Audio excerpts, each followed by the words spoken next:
Hi hello ಎಲ್ಲರಿಗೂ ನಮಸ್ಕಾರ. Welcome to my YouTube channel ಕನ್ನಡತಿಯ ಕಥಾಸುಧ. ನಾನು ನಿಮ್ಮ ರೂಪ ಕನ್ನಡತೆ.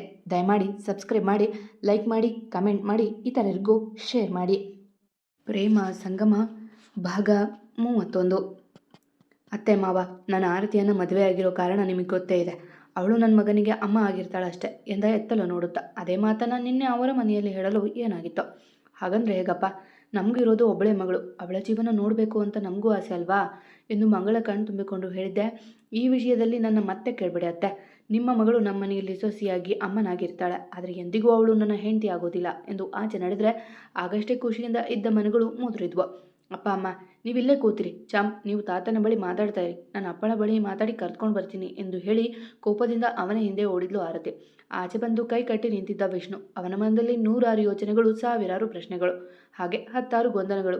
ಆಕಾಶದ ಚಂದ್ರನನ್ನು ನೋಡುತ್ತಾ ನಿಂತಿದ್ದ ಹಾಗೆ ರಭಸದಿಂದ ಅವನ ಬಳಿ ನೇರವಾಗಿ ಬಂದವಳೆ ಅವನ ಕೈ ಹಿಡಿದು ತನ್ನತ್ತ ತಿರುಗಿಸಿಕೊಂಡವಳು.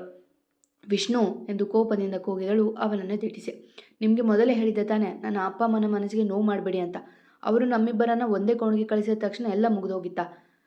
ಯಾಕೆ ನಾವಿಬ್ಬರು ನಿನ್ನೆ ಇವತ್ತು ಒಂದೇ ರೂಮಲ್ಲಿ ಒಂದೇ ಬೆಡ್ ಮೇಲೆ ಮಲಗಿರ್ಲಿಲ್ವಾ ಎಂದಳು ಕೋಪದಿಂದ. ಅಪ್ಪ ಅಮ್ಮ ನೊಂದಿಕೊಂಡಿದ್ದು ಬೇಸರ ಆಗಿತ್ತು ಅವಳಿಗೆ. ಅವರು ತುಂಬ ಆಸೆ ಇಟ್ಕೊಂಡಿದ್ರು, ಅದಕ್ಕೆ ಹೇಳಿದೆ. ಮತ್ತೆ ಮುಂದೆ ಆದರೂ ಅದೇ ನೋವು ಅಲ್ವಾ ಅವರಿಗೆ ಎಂದಾಗ ಅವನ ಕೊರಳ ಪಟ್ಟಿ ಹಿಡಿದು ಬಿಟ್ಲು ಆರತಿ ಕೋಪದಲ್ಲಿ. ಏನಂದ್ರಿ? ನೋವಾಗುತ್ತೆ?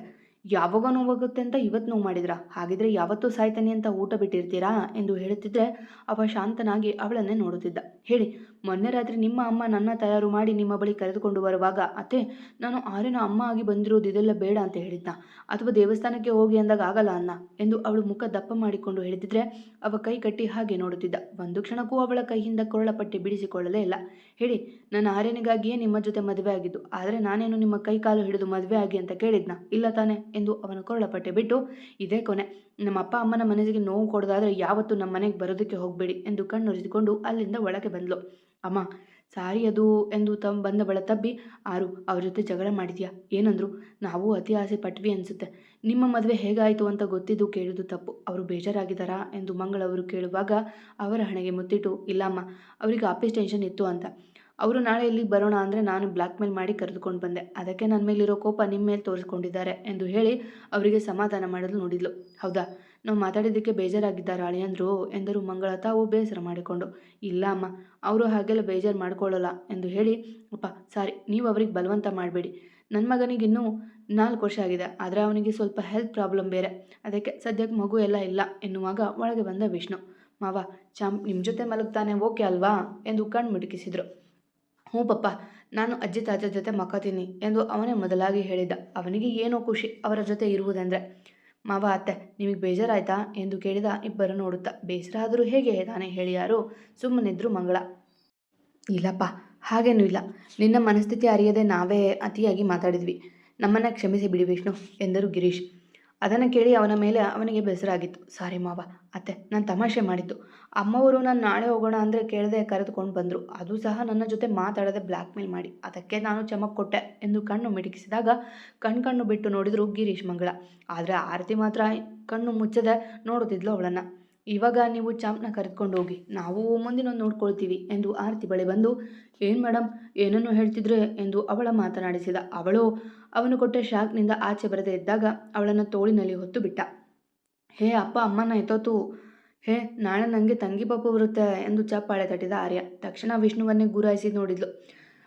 ಅವಳ ನೋಟಕ್ಕೆ ಉತ್ತರ ಕೊಡದೆ, ಮಾವ, ಅತ್ತೆ ಗುಡ್ ನೈಟ್ ಎಂದು ಇಬ್ಬರ ನೋಡಿ, ಚಾಂಪ್ ತಾತಗೆ ತೊಂದರೆ ಕೊಡದೆ ಮಲಗಿ, ಗುಡ್ ನೈಟ್ ಎಂದು ಹೇಳಿ, ಮಾವ ನಮ್ಮ ಕೋಣೆ ಯಾವುದು ಅಂತ ಹೇಳಿದ್ರೆ ಎಂದು ರಾಗ ತೆಗೆದರೆ ಅವಳ ಕೋಣೆಯತ್ತ ಕೈ ತೋರಿದ್ರು ಗಿರೀಶ್. ತಕ್ಷಣ ಅವಳನ್ನು ಅತ್ತ ಕರೆದುಕೊಂಡು ನಡೆದರೆ ಇತ್ತ ಹೆತ್ತ ಜೀವಿಗಳು ನಿಟ್ಟುಸಿರು ಬಿಟ್ಟು ಮೊಮ್ಮಗನ ಜೊತೆ ಮಲಗಲು ನಡೆದರು.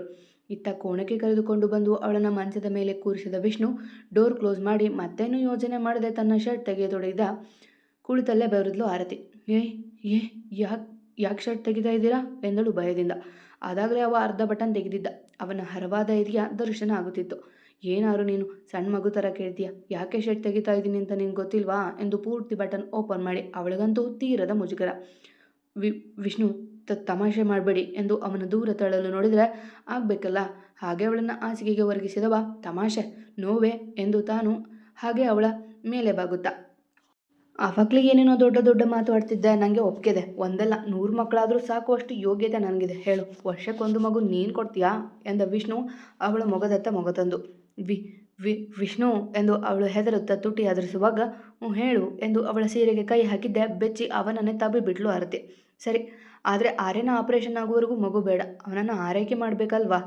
ಆಗ ನಾನು ಪ್ರೆಗ್ನೆಂಟ್ ಆಗಿಬಿಟ್ರೆ ನೋಡಿಕೊಳ್ಳೋಕ್ಕಾಗೋದಿಲ್ಲ. ಅದಕ್ಕೆ ಸ್ವಲ್ಪ ದಿನ ನಾವು ಸೇಫ್ಟಿ ಯೂಸ್ ಮಾಡೋಣ ಎಂದು ಆರತಿ ವಿಷ್ಣುವಿನ ಕಿವಿಯಲ್ಲಿ ನುಡಿದಾಗ ಬೆದರು ಬಸರದೆ ವಿಷ್ಣು ಮದ್ದು.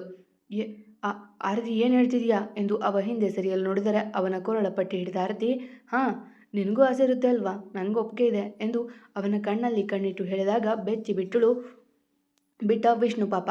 ಹೇ, ಅದಾಗಲ್ಲ, ನಾನು ಸೇಫ್ಟಿ ತಂದಿಲ್ಲ ಎಂದು ಅವ ತಡಬರಿಸುವಾಗ ಮನದಲ್ಲೇ ನಕ್ಕವಳು, ಪರವಾಗಿಲ್ಲ, ನಾಳೆ ನಾನು ಟ್ಯಾಬ್ಲೆಟ್ ತಗೋತೀನಿ. ನನಗೆ 100 ಮಕ್ಕಳನ್ನು ಹೆರೋದಕ್ಕೆ ಶಕ್ತಿ ಇಲ್ಲ, ಬೇಕಿದ್ರೆ 3 ಸಾಕು ಎಂದು ಅವನ ತುಟಿ ಅಡಿಗೆ ಬಾಗುವಾಗ ಹಾವು ತುಳಿದವರಂತೆ ಬೆಚ್ಚಿ ಹಿಂದೆ ಸರಿದು ಬಿಟ್ಟ ವಿಷ್ಣು. ಹೇಯ್, ನಾಚಿಕೆ ಅನ್ನೋದಿಲ್ವ ನಿಂಗೆ? ನಾನು ತಮಾಷೆ ಮಾಡಿದ್ದು. ನಿನ್ನ ಅಪ್ಪ ಅಮ್ಮನ ಎದುರು ನಾಟಕ ಆಡೋದಕ್ಕೆ ಎತ್ಕೊಂಡು ಬಂದಿದ್ದು ಎಂದು ಅವಳಿಗೆ ಬೆನ್ನು ಮಾಡಿ ಬೇಗ ಬೇಗ ಶರ್ಟ್ ಮೈಗೆ ಏರಿಸಿಕೊಂಡ. ತಮಾಷೆ ಅಂದರೆ ನಾನು ನನ್ನ ಮನೆಯವರು ನಿನಗೆ ತಮಾಷೆನಾ ಎಂದು ತನ್ನ ಸೀರೆ ಸರಿ ಮಾಡಿಕೊಂಡ್ಲು ಎದ್ದು ನಿಂತಳು. ನಾನೇನು ಮಾತಾಡಿದ್ರು ತಪ್ಪು ತಿಳ್ಕೊಳ್ತೀಯ ಆರತಿ? ನಾನು ಹೇಳೋದು ಕೇಳು. ನೀನು ಆರ್ಯ ಎಂದು ಅವನು ಹೇಳುವ ಮೊದಲೇ, ನೀನು ಆರ್ಯನಿಗೆ ಅಮ್ಮ ಆಗಿರ್ತೀಯ, ಅಪ್ಪ ಅಮ್ಮನಿಗೆ ಸೊಸೆಯಾಗಿರ್ತೀಯ, ಆದರೆ ಯಾವುದೇ ಕಾರಣಕ್ಕೂ ನನ್ನ ಹೆಂಡತಿ ಆಗಿರೋದಿಲ್ಲ ನೀನು. ಇದೇ ಅಲ್ವಾ ನಿಮ್ಮ ಡೈಲಾಗು? ಅದಕ್ಕೆ ನಾನು ಆಲ್ರೆಡಿ ಮತ್ತೆ ಡೈಲಾಗ್ ಹೇಳಿದ್ದೀನಿ. ಪದೇ ಪದೇ ಅದನ್ನೇ ಹೇಳಿ ಬೋರ್ ಹೊಡಿಸ್ಬಿಡಿ ವಿಷ್ಣು, ಬೇರೆ ಏನಾದರೂ ಟ್ರೈ ಮಾಡಿ ಎಂದು ಅವನ ಎದುರು ನಿಂತವಳು. ನನಗೆ ದೈಹಿಕ ಆಸೆಗಳು ಇಲ್ಲ ಅಂತ ಹೇಳೋದಿಲ್ಲ, ಹಾಗಂತ ನಿಮ್ಮ ಕೈಲಿ ತಾಳಿ ಕಟ್ಟಿಸಿಕೊಂಡು ಬೇರೆಯವ್ರ ಬಳಿ ಹೋಗೋದಕ್ಕೆ ಎಂದು ಅವಳು ಹೇಳುವಾಗಲೇ ಅವಳ ನೋಡಿ, ಆರತಿ ಸ್ಟಾಪ್ ಇಟ್ ಎಂದು ಅವಳ ಬಾಯಿಯಲ್ಲಿ ಮಾತು ಕೇಳಿಸಿಕೊಳ್ಳಲಾಗದೆ. 1 ನಿಮಿಷ, ನಾನು ಹೇಳೋದು ಕೇಳಿ ಮುಗಿಸ್ತೀನಿ.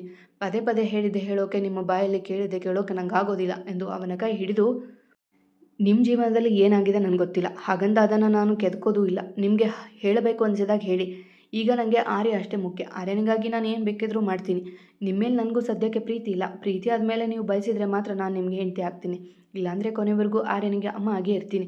ಅದರಲ್ಲಿ 2 ಮಾತಿಲ್ಲ. ನನಗೆ ಅತ್ತೆ ಮಾವನ ಮೇಲೆ ಪ್ರೀತಿ ಇದೆ, ನಾನು ಅವರ ಎದುರು ನಾಟಕ ಮಾಡೋದಿಲ್ಲ. ಆದರೆ ನೀವು ನನ್ನ ಅಮ್ಮ ಅಪ್ಪನ ಮೇಲೆ ಪ್ರೀತಿ ಇರದೆ ಹೋದರೂ ಪರವಾಗಿಲ್ಲ, ಅವರ ಮನಸ್ಸಿಗೆ ನೋವು ಮಾಡಬೇಡಿ ಪ್ಲೀಸ್ ಎಂದು ಕಣ್ಣುರಿಸಿಕೊಂಡು, ಸರಿ, ನೀವು ಬೆಡ್ ಮೇಲೆ ಮಲಗಿ, ನಮ್ಮನೆಯಲ್ಲಿ ಚಿಕ್ಕ ಬೆಡ್, ನಾನು ಸೋಫಾ ಮೇಲೆ ಮಲಗ್ತೀನಿ ಎಂದು ಬಾತ್ರೂಮ್ ಸೇರಿದಳು ಬತ್ತೆ ಬದಲಿಸಲು.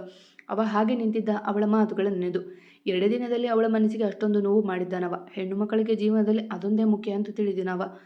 ಅವನ ತಪ್ಪೇನಿಲ್ಲ, ಎಲ್ಲ ಅವನ ಮೊದಲ ಹೆಂಡತಿಯ ದಯ.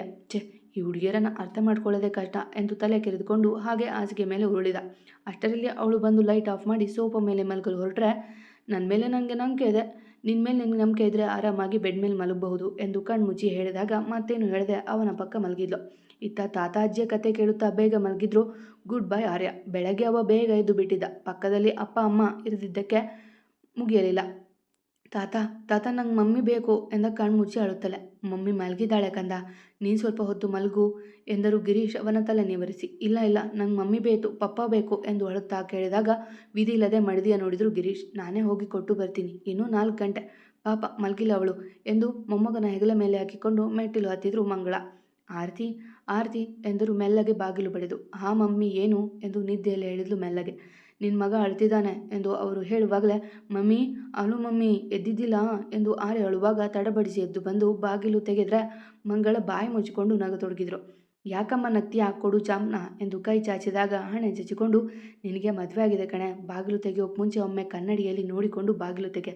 ನಾನು ಬಂದೆ ಸರಿ ಹೋಯ್ತು, ನಿನ್ನ ಅಪ್ಪ ಬಂದಿದ್ರೆ ಎಂದು ಹೇಳುವಾಗ ಆರ್ಯನ ಎತ್ತಿಕೊಂಡ ಆರತಿ, ಹೋಗವ, ಏನೇನು ಹೇಳಬೇಡ ಎಂದು ತನ್ನ ತಾನು ನೋಡಿಕೊಳ್ಳಲು ಮೈ ಮೇಲೆ ಸೀರೆ ಇರಲಿಲ್ಲ. ಪಕ್ಕಕ್ಕೆ ತಲೆ ಉರುಳಿಸಲು ವಿಷ್ಣು ಮೈ ತುಂಬ ಸುತ್ತಿಕೊಂಡಿದ್ದ ಅವಳ ಸೀರೆಯ. ಅಮ್ಮನ ಮುಂದೆ ನಾಚಿಕೆಯಾಗಿ ಬಾಗಿಲು ಮುಚ್ಚಿಬಿಟ್ಲು ಆರತಿ. ಒಳ್ಳೆ ಹುಡುಗಿ, ಇನ್ನು ಚಿಕ್ಕ ಮಗು ಥರ ಆಡ್ತಾಳೆ ಎಂದು ನಕ್ಕು ಹೋದ್ರು ಮಂಗಳ. ಮಗಳ ಸಂಸಾರ ಚೆನ್ನಾಗಿರಲಿ ಎಂಬ ಖುಷಿ ಅವರಿಗೆ. ಒಳಗೆ ಬಂದವಳು ಇಬ್ಬರ ಮಧ್ಯೆ ಆರ್ಯನ ಮಲಗಿಸಿ ಟವೆಲ್ ಒಂದು ಮೈ ಮೇಲೆ ಸುತ್ತಿಕೊಂಡು ಅಲ್ಲೇ ಇದ್ದ ನೀರು ತೆಗೆದುಕೊಂಡು ವಿಷ್ಣು ಮುಖಕ್ಕೆ ಚಿಮುಕಿಸಿದ್ಲು. ಮತ್ತೆ ಸಿಗುವ. ಕತೆ ಇಷ್ಟ ಆದರೆ ಕಮೆಂಟ್ ಹಾಕಿ, ಜಾಸ್ತಿ ಇಷ್ಟ ಆದರೆ ಸಬ್ಸ್ಕ್ರೈಬ್ ಆಗಿ. ಧನ್ಯವಾದಗಳು.